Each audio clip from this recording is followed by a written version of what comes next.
Hello and welcome to the Dragons Lair podcast, your home all things Dragons RFC and rugby in the region. I'm Jamie and joining me as always is Gavin Thomas. How are we doing, Gav? I'm all right. Where I live, as we haven't had any water since Thursday, it's been on the national news, which hasn't been ideal. The water came back this morning, just in time for me to wash away a large bit of flesh that had come off my foot after a rugby injury yesterday. Ah, yes. Do you just want to tell us about how that happened? Well, silly buggers mainly, Jamie. I was playing second row, and we changed props, and the prop the opposition prop just got too much on, big shove. The other second row's legs have gone underneath, and he's just taken my foot out. It's not too bad now; the swelling's gone down, but it's taken a big lump out of my foot. Oh dear, that sounds quite nasty actually. How painful was It's it, Gav? On a scale of 1 to 10, how painful was that? Well, I very rarely go off the field, but I had to go off because I couldn't put any weight on it.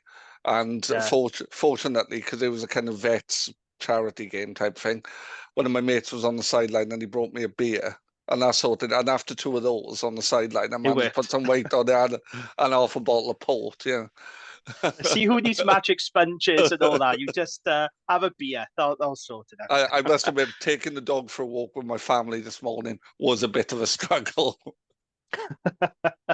Oh dear. Okay, so you can find us on platforms such as Apple Podcasts, Spotify, YouTube, and of course the Sports Social Network. And if you like what we do, please subscribe, share with your Dragons mates, and leave us a good review as it all helps to grow the pod. Right, let's get into it then. Last week, Gav, was quite the week news-wise for the Dragons, wasn't it? It It really was a was. big week of news. It was very, very busy, and there's so much to talk about. So let's start with the biggest news then. Friend of the pod, because we can call him that, because he's been on the pod and he does Absolutely. support us. Friend of the pod, David Buttress, is stepping down as Dragons chairman after 7 years in a row. So Buttress, he's not going to go far. He will remain on the Dragons board as a non-executive director and a major part of the ownership team. Following David's appointment as CEO of Ovo Energy, David has decided that now is the right time for the club to go forward under new chairmanship. And Dragons then announced that board member and co-owner David Wright will be the club's new chairman from 1st of July 2024. So what did David Buttress say then? Well, he said it's been a great privilege to be chairman over the last 7 seasons, but taking into consideration my other new commitments, this is the right time for us to make this decision. I would stress to our supporters, players and staff that my commitment and passion for rugby in Gwent and Dragons remains as steadfast as ever, and I will continue to be a passionate owner. My congratulations to David Wright. I can think of no better person as he leads us as our new chairman and takes the club into the next exciting chapter of Welsh rugby. So Gav, when it was announced that David Buttress was stepping down as chairman, did it surprise you at all, or did he feel inevitable once he took that role with Ovo Energy? How did you I react think, to the news? he's taken a high-profile job with a high-profile company, Yeah, and and he's hands-on. He's a hands-on bloke, and I just don't see how he could have remained the CEO at Dragons, because when he was doing the consultancy stuff that he'd previously been doing, yeah, that makes sense. But this is yeah, different. This is a high-profile company, cost of living crisis, so energy companies are getting a bit of a battering in the public eye. So I think it's important that he gives all the time to that job. So, and it'll be well paid, I imagine. So it makes sense. It's sad because, without sounding like too much of a home guy team, he's been a good CEO for the club, but he's been very good with the pod as well. So it's a he shame to see has. him stand down. He likes all our social media stuff. He amplifies us and has been on the pod. So I Yeah, think it's a shame to see him go. I'm sure we'll have a similar relationship with the new board as well. yeah, fingers crossed. This last week as well, David Buttress also revealed that the Dragons were on the brink of being shut down last summer. So this is what he said. I will never forget a Tuesday last July at 6 p.m. when I finished a call with the WRU where they had rejected our deal. I was preparing to go on the Thursday to West Drummond to tell the players and the guys of Rodney Parade that we had failed to buy the club and it was going to be no more. It was that close and I didn't sleep that night at all. I wrote an email to the WRU around 3 a.m. in the morning, although I sent it at 7 a.m. with a load of ideas about how we could restructure a deal to get resurrected to save the club. Luckily, that did the trick, and we jumped on a call that Wednesday to pull that deal back to life, and the rest is history. Gav, it's fair to say that everyone associated with the Dragons owes David Buttress a huge debt of gratitude to Nick, because he has saved professional rugby in Gwent. Without David Buttress, we would no longer exist. Yeah, and you can't really put any kind of buts ifs or whatever's about that. That's the case. He fronted up. He did what needed to be done, and the club still exists as a result. And it takes a lot of passion and drive, because let's be honest, I don't think he's made any money out of it, has he? He's put his own No, I don't money. think so. He put his own Yeah. money into it because of his love for the club, not because of any other reason. He's a Gwent bloke, grew up in Newport Never Vale. He's absolutely Dragons through and through. So yeah, we've got a big thank you for David Buttress. And I know there's some people who suggest we're very much, kind of on his side, and but so we bloody should be, because we've got a club because of him. Yeah, no. Exactly. And I would also argue as well, he saved professional sport in Newport, because if the Dragons went under, that would have had big repercussions for Newport County, of course. Yeah, County couldn't have because afford to buy Rodney Parade, and no, where would they have gone? Rodney Parade would have probably been sold off and demolished, and County would have been homeless. So they can't go back over Spitty, because that is not fit for any pro sport. Wow. It's fine for Newport IFC and the Newport City Football Club, but it's just not suitable for professional teams. So yeah, I think Dragons and Newport County have got a lot to be thankful for, that David Buttress managed to save and resurrect this deal, haven't they? Mm-hmm. And he's a businessman. The restructuring would have been based on sound business ideas, not anything else. Yeah. And also, just to say as well, we have reached out to David Wright. We've emailed him with thanks to David Buttress. He put us through to him. We are waiting back on an answer. So we would like to get David Wright on this pod, the new chairman, just to have a chat about him. So we'll see what happens there. But yeah, fingers crossed he will be able to join us at some point. And then the Dragons also announced their interim CEO, Graham Bradbury. He'll be stepping down at the end of the season. So David Buttress said Graham was integral in bringing the current ownership group together, and diligently worked alongside myself to ensure that we could achieve the goal of taking Dragons RFC back into private hands from WRU ownership. So thank you to Graham for all his hard work. Yeah, I know Graham personally. I know he worked really hard on getting that deal done. So yeah, fair play to him, and all the best for Graham's next endeavours, whatever he does next. I know you'll be on the terraces anyway, Graham. I know that, so I'll probably see him around the Rodney Parade. But yeah, big changes at the top. So that was the biggest news of the week then. Dragons also announced some new signings. And first up is Chris Hollis. So Chris Hollis has joined the Dragons on trial until the end of the season. Hollis played youth rugby for the Bulls before featuring for the Kings, Greekers and Lions before heading to the Stormers. He didn't have a lot of game time at the Stormers. I think he only played like an exhibition game for them. He just hasn't managed to break into their team. I mean, they have got a lot of depth from the Stormers. But yeah, the 25-year-old who can play centre and wing has headed to Rodney Parade on a short-term contract after a spell with the Stormers, and he could even face his own club this Friday night. Now, Gav, we don't know much about Chris Hollis. I've never seen him play, but a big ball-carrying South African sounds pretty good, doesn't it? Yeah, I asked my Stormers supporting mate who I played with yesterday if he'd heard of him, and he's had no idea who he is. So clearly, yeah. he's not a big name, but of the clips I've seen from playing for Cheetahs and Greekers and that, he looks like what we need. He's just a big, hard-running centre. And we've talked about the need for that. We've talked about the need for somebody who's just going to front up in attack and defence in the backs. And was he 6'3"? Yeah. And he can shift as well. The videos I've seen, he's got a bit of gas to him. So yeah, I'm happy with that.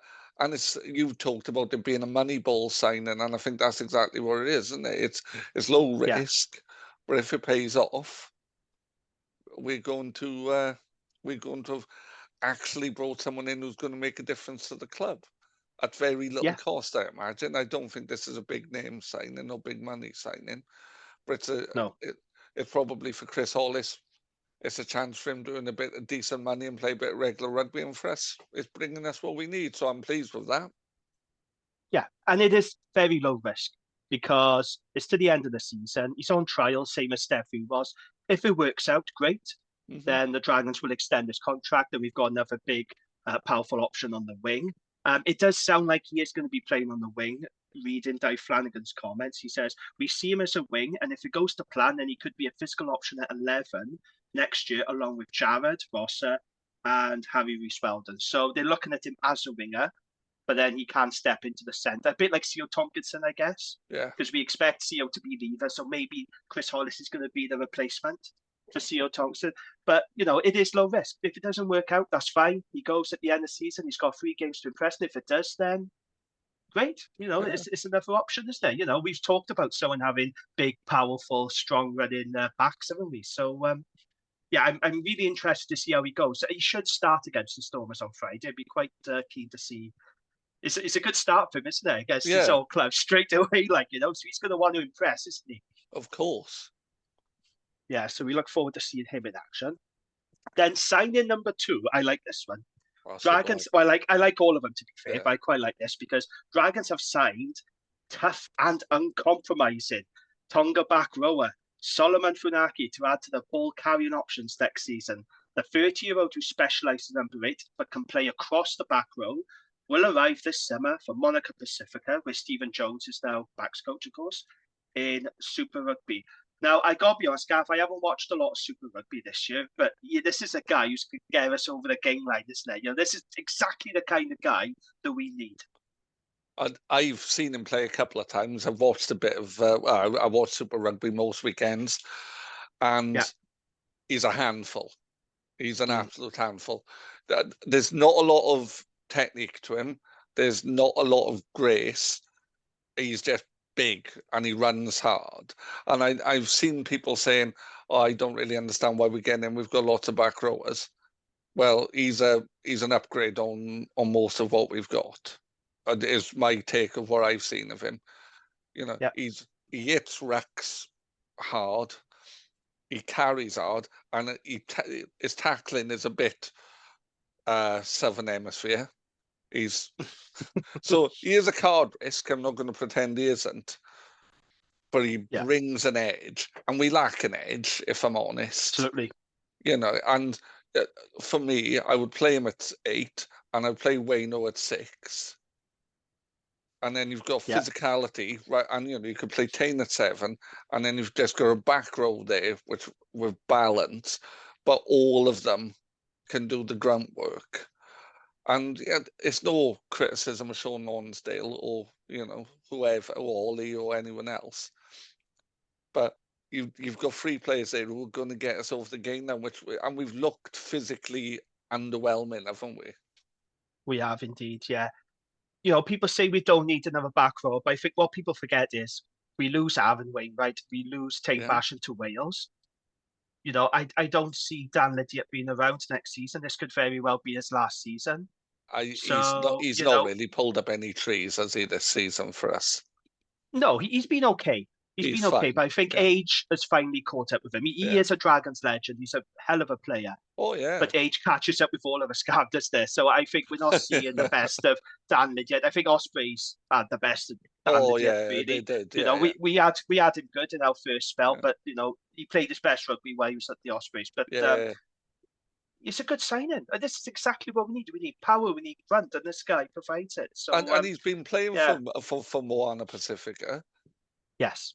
And like I say, you've not seen them play a bit. They are quite blunt instrument. They forwards run hard, and then the backs run hard. But he's instrumental in that style of play.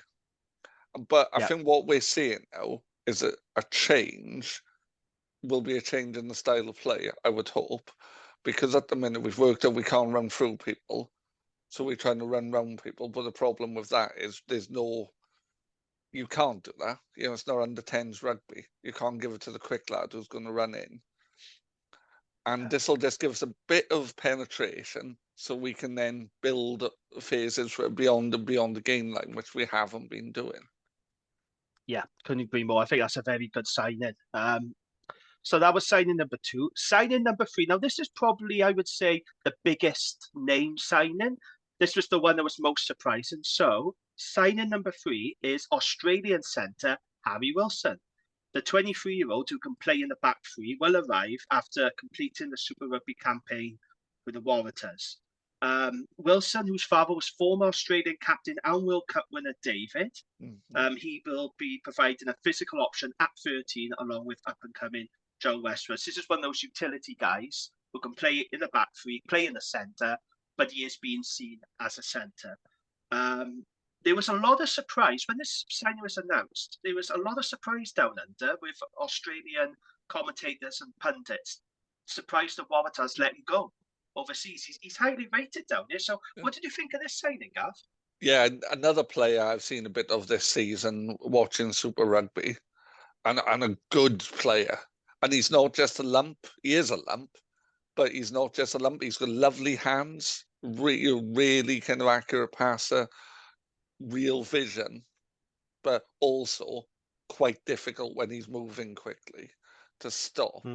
And yeah, I've read online lots of Australian pundits really surprised because he's been talked about as potential squad member for Australia. Indeed, yeah. So this is a pretty big coup for the Dragons, isn't it? Yeah, it'd be, it's shown a bit of ambition. But again, it's kind of low risk, isn't it? Because I've no doubt he's coming at the price tag, but not as much as if you tried getting a Welsh international centre. Yeah, absolutely. If you tried to sign Owen Watkin, I know we wouldn't, but I'm just using him as an example. Owen Watkin probably comes at twice the cost of Harry Wilson. And the difference is he's going to be available all season. Whereas when you sign Welsh internationals, you're going to lose him for big chunks of the season. He's probably, for I've seen him, a better player. But it's an interesting signing, isn't it? I think Dragons have pulled off a bit of a coup there because, this isn't a big name player, but like you said, he's been talked about being part of the Australian squad, and he was highly rated with a lot of fans and pundits. So I think Drags have done very good work there. And the fact he's able to play in many different positions, versatility is important, as we know in rugby now. So very happy with that one. And then signing number 4 is another Australian and a familiar face, especially if you're a Scarlet supporter. So Steve Cummins, remember him, Gav? I do, yes. Yes, the 32-year-old who, of course, worked with Dave Flanagan at the Scarlets. 6'7". 6'7" lock. 119 kilos, yeah. Yeah, will arrive from Poe in the top 14, and he's had 2 spells in Super Rugby with the Melbourne Rebels.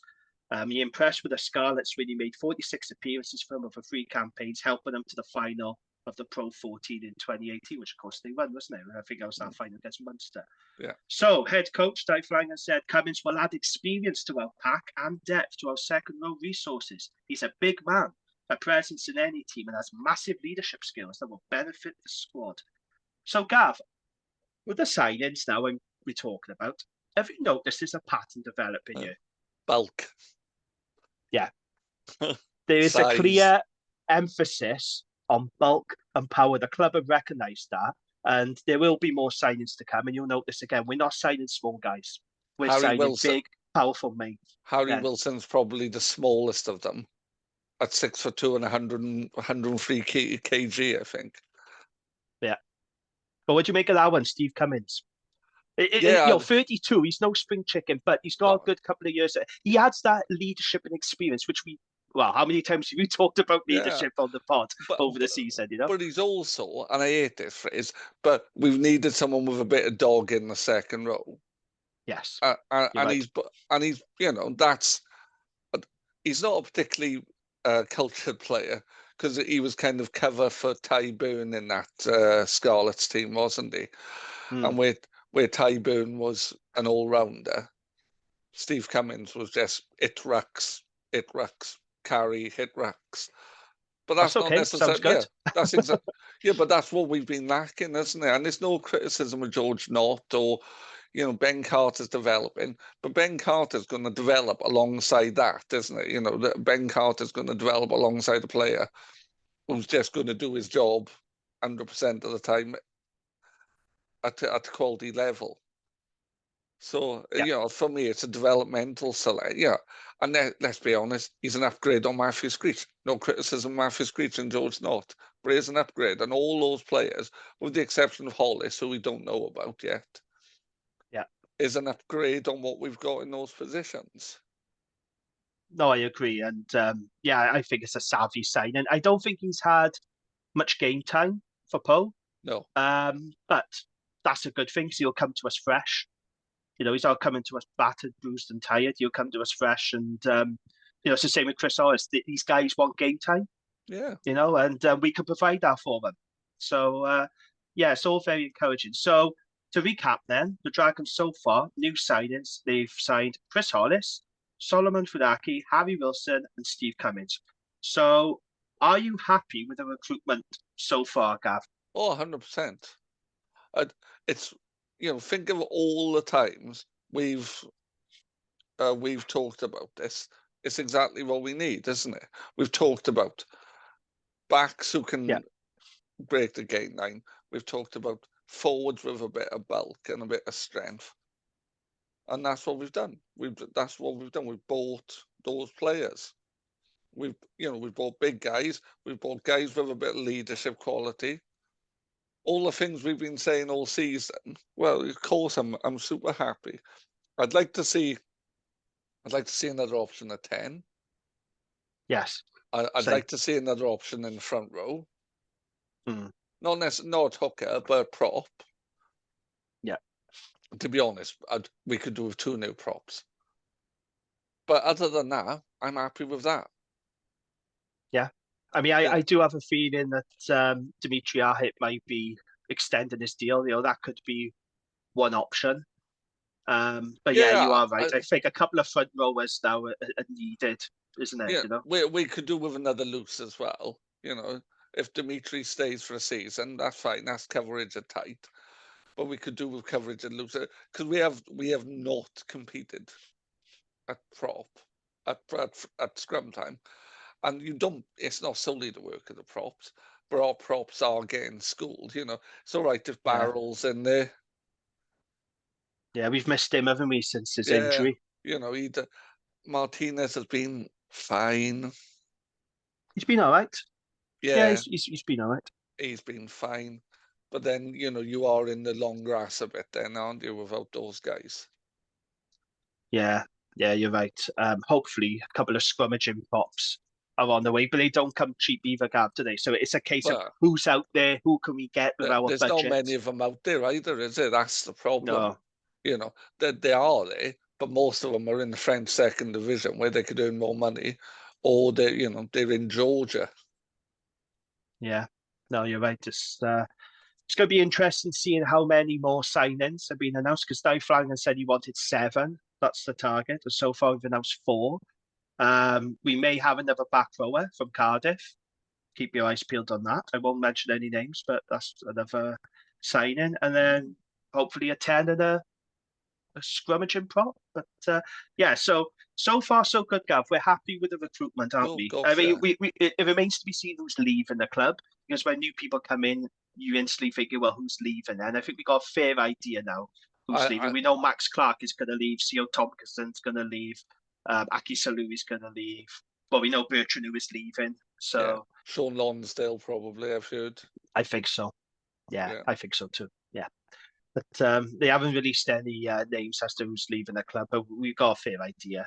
They're the names that. Now, Leon's not re-signed yet, has he? Or is he? No, he hasn't. So it remains to be seen what's happening with Leon Brown. I think it'll go 2 ways. I think you'll either stay with us, but on a reduced contract or reduced terms, or they'll just say thank you and we'll have to depart company because he barely plays for us, Gav. It's a difficult one with Leon. He's a luxury. Yeah. And we don't need luxury. We need guys in the trenches regularly. It's a shame because I'm a big fan of Leon. I think he has so much potential, but he's just injured all the time. And same with Ollie as well. We can't really afford to be carrying these guys No. anymore. I know they're Harry Gwent Keddy as boys, but well. And I yeah, like Harry Keddy a lot, but he's never really kicked on, and there's been injuries who've gone the way for him, hasn't it? They aren't yeah, bad it's tough. players by any stretch of the imagination. Oh They're all no, good players, but they're no good if they're not in the team because of injuries. yeah, it's not their quality that's the question mark. Oh, It's their God, no. durability. That's Yeah, the issue. It's the durability. But yeah, three yeah. quality players, but all of whom have been blighted by injuries. Well, we'll wait and see who's on the list of players leaving. But I think most fans can take a guess at who's leaving. Right then, in other news, yeah, there's still more news to go. Dragons revealed their new CEO. So we talked about Graham Bradley leaving, and they've announced that Rhys Blumberg as the club's new chief executive officer from Cardiff, of course. So Rhys moves to Rodney Parade to take up the post ahead of next season, following a 4-year spell as chief operating officer at Cardiff Rugby. Rhys has worked as general manager, commercial manager, and head of sales and marketing during his time with Cardiff Rugby. So Rhys Blumberg said, I'm absolutely thrilled to be joining the Dragons as CEO, having engaged with all 3 owners extensively. I am extremely excited about their energy, enthusiasm, and commitment to make the Dragons as good as they possibly can be. I'd like to take this opportunity to thank Cardiff for the past 4 years and look ahead to a thrilling future with the Dragons, where I hope to make a real impact across all departments of the organisation. Now, the first thing to say about this is that we have reached out to Rhys, and I'm pleased to see that he will be joining us on the pod once he's officially starting his new role, which is great because I'd love to hear more about him and what his plans are for the club. So that'll be good, Gav, to have a chat Absolutely, yeah. to him, wouldn't it? This seems like a really good pickup because Rhys Blumberg is highly regarded right across Welsh rugby following his impressive work down at Cardiff. This is another positive off-field appointment by the Dragons, isn't it? Yeah, 100%. And that's what we need to be doing, isn't it? We need to be making these steps forward. And I think Dragons, fair play to them as an organisation this week, because everybody's been a bit down in the doldrums. So, we've all looking at the table thinking, Christ, this has been a bit of a slog. And they've done really sensibly. They've gone out, they've signed 4 players, and they've done that well. And the social media stuff has been really good as well.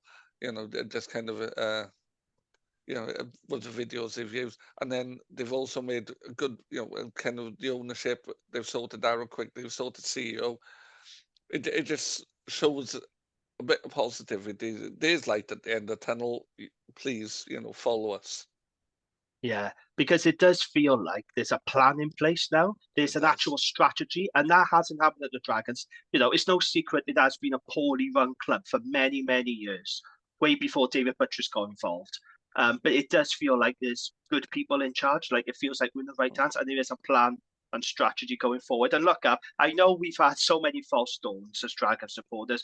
We have been here before, but it just feels positive at the moment, doesn't it? It feels like we're making all the right moves. I want to see coaches now. That's the next thing. I want a defence coach named. I want to see what the coaching setup is for next year. Yeah, I agree. Yeah. And that will be announced in due course. We know we're having a new defence coach. There is going to be an overhaul of the coaching team. We expect Luke Narraway and Bethan Davis to be leaving the club. So, and I think it's about time. I appreciate the work they've done at the Dragons, but we have to remember this was Dean Ryan's coaching team. So they've been there a fair while now, and Di needs to have his own men and needs to have an imprint on what's happening. And Meffin particularly, like he's their Vale boy. I want him. I want him to do well, but it's not done what we've needed to do, is it? And we've talked about the players looking undercoached. Yeah. And someone has to take responsibility for that. No, I agree. It'd be very interesting to see what a new coaching team is going to look like. So, that capped off a very impressive week of news. Fair play to the club. Like you said, the announcement videos as well for the new signings are great. And I know Bristol Bears started this trend, didn't they, of taking like film clips and then, Yeah. jazz them up and then just, how they've done it is it's really good. A lot of clubs do it now, but we are Yes. getting better at it, I think. I think we're Yeah. really good at it. Yeah, and we'll always be better than Ospreys at social media, who are the worst club at social media. Oh, they've picked up now, in fairness. They never Mm, used to be very good. But yeah, I think we've all started to do these videos now. yeah. But it's good fun. People like it. It gets people talking, doesn't it? So Yeah, it's and good. that's what, that's important, isn't it? Yeah. I did enjoy seeing fans of other regions, when we was announcing our sign-in, say, well, where's our signings? They tag in, like, Ospreys or they tag in Scarlets. Oh, look at Dragons announcing signing. Where's our signings? Well, sort your own shit out, lads, isn't it? Do you know what I mean? Don't worry Oh, about us, worry about your own team. I think Scarlets will be, I'm surprised I haven't had a Llanelli phone call, a phone number turning up recently. Do you fancy playing for us? Because they seem to be struggling. And for Scarlets, Dwayne Peel, if you're listening, I would be open to it. I'm only available once a month, though. So, I'm available, boys, if you need me. Right, in the last bit of news, this is the final bit of news. Dragons have exploited a loophole to ensure Ben Carter was banned for 1 game instead of 3 games after his red card against Connacht. So Carter was given a 3-match suspension due to his good disciplinary record and apology, and a further game is being taken off when he completes this World Rugby coaching intervention program, it's called, or some bollocks like Tackle that. school. Yeah, pretty much. But the URC included the Welsh Premiership semi-final between Newport and Ebervale in his suspension, despite the fact that Ben Carter hasn't played for the Black and Amber since January 2020. So Carter will return for the Ospreys match in Swansea on the 18th of May. I'll just point out as well, Dragons are not the only team to do this. Oh, no. Cardiff did it recently with Ray Lilo. They included a Cardiff RFC game against Newport in the suspension, and Scarlets have done it with a couple of their players. I know they included a friendly for Johnny Williams and is it Lozano, the Argentinian back Yes. rower? They included a Lefty game. So we're not the only club to do it. It is a little bit naughty, but yeah, we're not going to have Ben Carter until the Ospreys game. Because we haven't really chatted about the Connacht game, but what did you make of that red card? Because I spoke about this on Rap, and I could see why it was a red card, letter to the law, show to the head, I get it. But my argument was he's running at him so quick that Ben Carr just didn't have time to adjust his tackle line. Because when you watch it in real time, it's really difficult for a big man to adjust his tackle. I felt it's a little bit unlucky. I can't remember. It was an England player who got sent off against Argentina. I can't remember who it was. And it was exactly the same position, exactly the same thing. All happened. And at the time I said that was a red. And I still feel it was a red because, yeah, it was all too low. But he is responsible for managing his body position. And it was too high and hit him in the head. It's letter of the law stuff. Yeah, that's it, isn't it? When you watch it in slow-mo, it looks really bad, slow it down and freeze frame. But when you watch it at real time, Jennings is coming at him at full speed, and Alex Cuthbert said, well, what else is Ben Carter meant to do there then? I know you can say, well, tackle lower, but when it's happened so quickly, so I do feel a little bit for Carter. I'm not saying it wasn't a red card, but I understand. His body position was wrong enough for me. Yeah, and I'm a terrible tackler, so I'm not saying this from a position of strength. But the problem was he was up. He wasn't just like in a high position. He was absolutely upright. And it's easy for me to say this because I never bloody do it, but he could have taken a few steps backwards, resorted himself, and nailed him.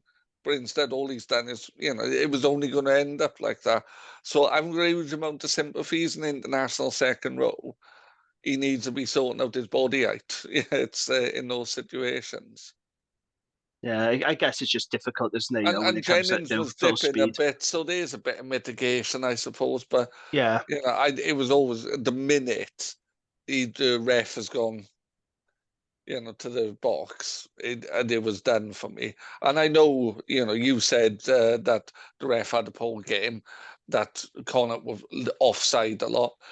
I watched her at home. I wasn't picking that up as much. I did think he didn't police breakdowns or mauls particularly well, but that was for both sides. There's one Connacht Mall that went on for about 25 minutes, it felt like. And they kept reshifting their body position, but every time a Dragons player tried moving, it was like, no, no. Yeah. Watching that, in the stands, though, you could see they were offside. There was more so in the second half, I'd say. In the last week, you could just see it. They were living offside. But yeah, it is what it is now. We got a losing bonus point out of it.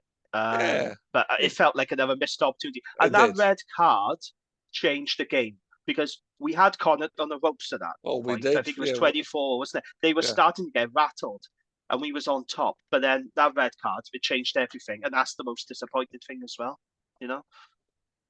But yes, anyway, that's that done. So then it's time for a Gwent Rugby Roundup. And there was a Gwent derby on Saturday. But it wasn't such a good afternoon for Ebbsfleet, was it, Gav? It was not, no. They played Newport at Newport in the Premiership semi-final, and Newport came away 48-13 winners, which takes them into the Premiership final versus Llandovery. And clearly, I want Ebbsfleet to win. They're my team. But Newport and Llandovery have been the best two teams in the Premiership all season, and it's fitting that they play each other in the final. This is the right final, isn't it? But they've both been the best teams in the Premiership by country mile. 100%, yeah. And Newport beat Llandovery last time they played. I think it's one win each for so it's shaping up to be a good final, and they're going to be amongst the strongest teams in the EDC as well. It'll be interesting to see how Cardiff and some of the other teams strengthen. In that, but I really do think Newport are a strong, well-coached side, play good rugby, really aggressive attacking rugby. Llandovery good in the set piece. It's going to be a great final. Yeah, just to add, Joe Westwood, Dragon Centre, was named man of the match, scored a hat-trick. And look, I saw a few Ebbsfleet fans who were moaning about the fact that Newport used a lot of Dragons players. But actually, they've been using Dragons players all season. Joe Westwood, Shea Hope have been regulars in that team. So it's... there were 8 contracted Dragons players playing in the game, 5 for Dragons, 3 for Ebbsfleet. Yeah. So, but it's a flimsy excuse when these boys have been playing all season. They didn't just suddenly bring them straight into this game. They have been regulars in this side. It wasn't like Aaron Wainwright was suddenly in black and amber, was it? Like Do you remember Lleffley when they played Pontypool in that sort of promotional playoff? And that's what they did. They brought a load of Scarlets boys in for that. That was a bit naughty. But not on this occasion. I don't see anything wrong Joe with it. Westwood and Shea Hope have played 15 games each for Newport this season and have played 2 or 3 for Dragons. And Ladman has been great fun since he's sort of come out of retirement, isn't he? He's been on the pod as well, of course. But, Newport, you're right. They are very well coached. They've had a very good season. And it benefits the Dragons as well, because these boys are getting game time. Well, it shows you that of the 4 sides in the semi-finals, 2 are Dragons region sides. So, it's good. It is very good. So, moving down the pyramid to Championship, only the one game, and that was won by Bargoed, who beat Bedwas 59-21. Clearly the Championship is going to look very different next season. Yes. And then if we go into Division 1, only one game there. Bryn Mawr topped the table against Talawine, who was second. Bryn Mawr won 16-11.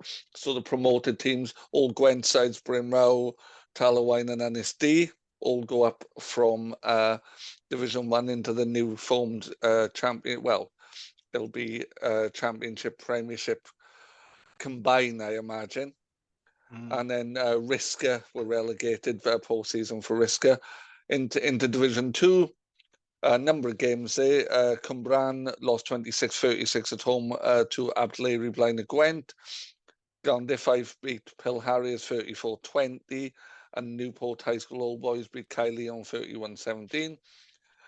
Newport High School Old Boys, Abdleri Blaen Gwent will be going up. And Oakdale and Caerleon are going the opposite direction. In the Division 3, Abercarn beat Fleur-de-Lis 20 points to 7.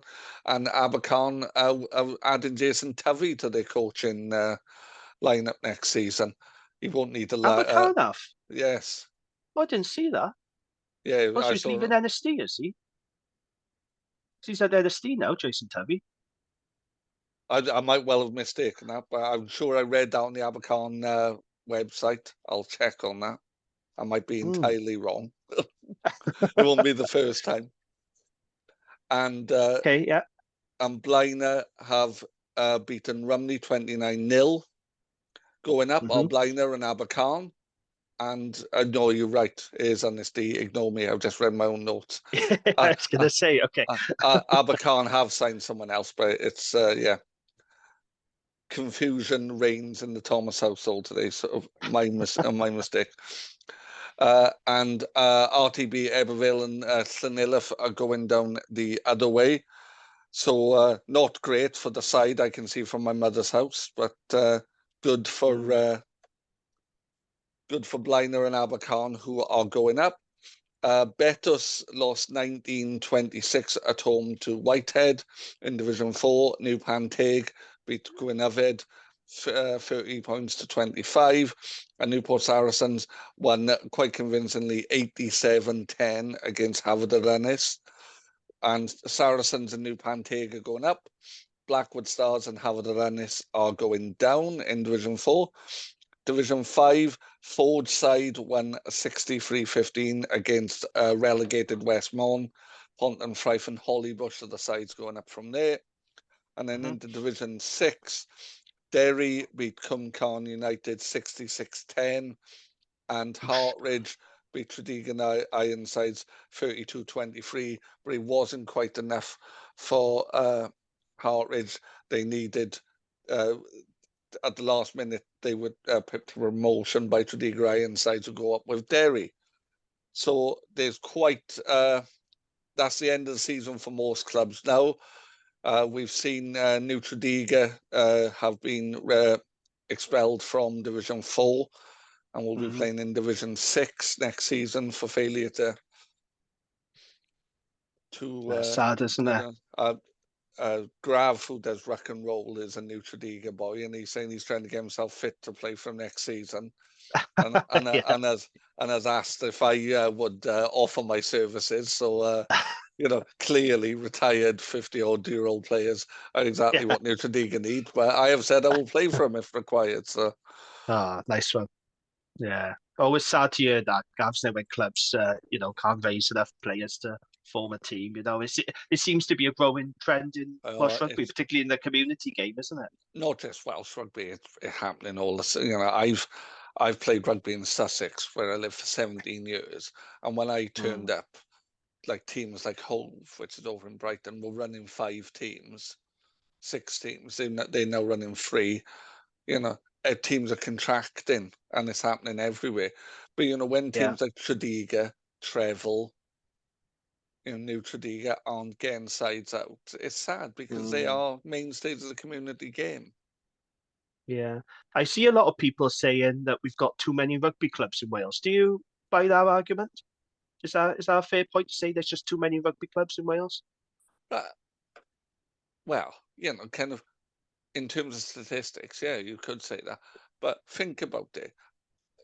We both grew up in the valleys, and your community had a side. So, I grew up in Ebervale. Ebervale is 16,000 people. There were 4 clubs in Ebervale. There's Ebervale, the town club. There's RTBs, which covered the bit of Yeah. Ebervale I'm from. There's Bolford, which covered the other side of the valley, and Cum, which covered the bottom end of the valley. 4 clubs in the town. And it was right. And if you were from Cum, you played for Cum. And if you were from town or from Hilltop, you played for RTB. And if you were from Bolford or Rasa, you played for Bolford. Just made Yeah. sense. Now Cum have disappeared. So, could you, but what would you do? Would you just have 2 clubs in Ebervale? I have the same argument. It's a Gwent thing. I live in a town of 80,000 people. There's a big club, Hastings and Bexhill, who I represented their vet side yesterday, and my club, St Leonard's. And the argument is, there's only one town, and there should only be one team in the club or in the town. But if this was Wales, there'd be about 7 or 8 clubs. Yeah. There'd be one for each bit, and that's what who do you play for? But the problem is, I think loyalty has come into an end, isn't it? because Yeah. you just played for the club nearest to you, and now Mhm. people and Welsh rugby has been its own worst enemy at community level because and I know this for a fact because I've been told by boys who are playing at that level, people as far down as Division 4 are getting money for playing. That's not right. And, Sorry, but that's not right. and clubs are not able to do that now. No. And now, and it's happened the last couple of years, people saying, well, are you going to pay, can you pay us? And of course not. No, it shouldn't be happening. That shit's got to be stamped out then we won't play. completely. But even down in Division 5 and 6, people who are, they're not getting paid, but they're getting stash and they aren't paying subs. I pay to play. Yeah. I pay every week to play rugby. I pay 10 quid every week to get my head kicked in. To hurt your foot. Yeah. Basically. And that's what should be happening down in that community. But people don't want to do that anymore. There's not that loyalty. And there are clubs, and I'm sure people who are listening could tell me clubs who've thrown money about really low down the pyramid. It's happening, yeah. It still happens, yeah. It's not sustainable, is it? No, it's not. Yeah, It because needs to be stamped out. I don't know what it's, I've not been in Wales for a long time, but I'm sure people listening can tell me. Are people still drinking in the clubhouses? Because you're seeing less and less of that in English rugby. People will play, younger lads particularly will play, and I'll always stop and have 2 beers because that's the minimum for me after a game because it's polite. But there's young lads who'll just bugger off. Yeah. Well, it's a And shame, I'm isn't it? wondering if that's happening in clubhouses in Wales as well. Is that part of it? That'll be interesting to know, wouldn't it? Maybe some people can get in touch with us and let us know. Yeah, Okay. if you play in the community game, let us know what is it like in Yeah. the community. And we still want community clubs on. Yeah, we do. Yeah, we do. If We'll you do a play big or push for that coach, next season. I think if you we'll play or do that. coach a community club, come on, talk to us. Yeah, absolutely. Good stuff. Okay, thank you for that then, Gavin. Let's look ahead to Friday night. So, Dragons versus Stormers, the last game of Rodney Parade this season for the Dragons. It's a 7:35 kickoff. The game is live on BBC Two Wales and Premier Sports. Unfortunately for the Dragons, though, it does look like they're going to be sending a fully loaded squad down. So, Stormers head coach John Dobson said this: "We are taking our Springboks. This will be a different mindset from the first tour. I like this, Full Metal Jacket. Great film. It's Full Metal Jacket to try and win every game." Now, Gav, there are no easy games in the URC, as we know, but this is another tough game coming up for the Dragons on Friday, especially if they're coming down here fully loaded, isn't it? Right, sorry, not to go mad. Yeah, Jason Tovey is taking on youth coaching at Abercarn. I knew I hadn't gone mad. You've come back to that, have you? Yeah, no, so I was just, okay, that's fine. checking it. Sorry, and yes, going back to Stormers. Yeah, I saw the Stormers. Sorry, I knew I hadn't gone It's okay, mad. no, it's fine. He won't need his passport to go to Abercarn. He'll be fine. Keep it away from the dog. Yeah, I did see the Stormers coach saying that in the week. I was like, oh, great. Yes. Yeah, that's great. And my Stormers mate, Ash, who I played with yesterday, he said, oh, yeah, we're coming fully loaded.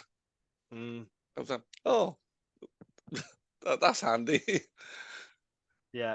The problem for the Dragons is they're playing teams who are chasing our top 8. Yeah, so obviously absolutely. we played Connacht. Their intention was to come down here and get a bonus point, which unfortunately they did.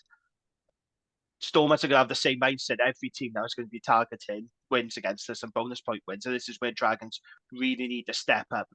And we did against Connacht, to be fair. Yeah, there was the same old errors, that we've talked about. That's still happening.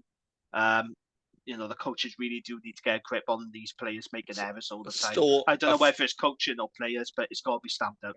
A fully loaded Stormers is a step up from Connacht, though, isn't it? Oh, God, yeah. Even a fully loaded Connacht, it is a significant step up. Yeah. A return to Rodney Parade for Brock Harris. That'd be nice to see, won't it? It's his testimony. He's having like a dinner. Yes, Rodney I Parade. did see that. Yeah. Yeah, I can't go to. I would have loved to have gone, but Well, yeah, it's he's great. well It'd be loved, great to see isn't Brock he? on there. Oh, He's he's a well legend. loved. It's Yeah. Yeah. Oh, we are trying to get Brock Harris on this pod, by the way, but it's proving very difficult. Because let's just say that Brock is not very responsive to messages. Let's just put it that way. But we are trying. He's considerably more elusive on in real life than he was on the pitch. Yes, I'd love to get Brock on the pod. We are trying, but yeah, that's a work in progress, shall we say. So yeah, it's going to be a difficult game. Friday Night Lights, like I said, the last one, the last home game of the season for the Dragons. Gav, what's our predictions? What are you going for in this game? We aren't winning. Really, you do surprise me. Yeah. What I would like keep it down to about 20 points. No, let's keep the margin down to 20 points, and I'd be happy with that. So you're going to say Stormers by 20, are you? Yeah. That's okay. 37-17. I think the problem when we play South African sides, and we've seen it with the Sharks and we saw it with the Lions, I think we battle hard, but we just get overawed by power. It's always the power that tells in the end with these South African sides. And as you know, we're not physical enough, are we, against these bigger teams? That will change next season. That's why we're bringing in these big guys, as we talked about earlier. But right now, it's our scrum really needs to stand up. And, we talked about it on the last pod. Dragons do have statistically the worst scrum in the league. Yeah, that's on the URC stats website. We got the worst scrum. So we just got to find some parity up front and try and contain the power. But it's never easy. And who are we playing? Oh, yes, the Stormers. A South African, yeah. Yes. We've got a massive pack. So I'm going to be slightly more optimistic. I'm going to go a bit less. I'm going to say Stormers by 11. That would be my... I mean, I'd love to see us get... It sounds so negative, but I would like to see us get a losing bonus point.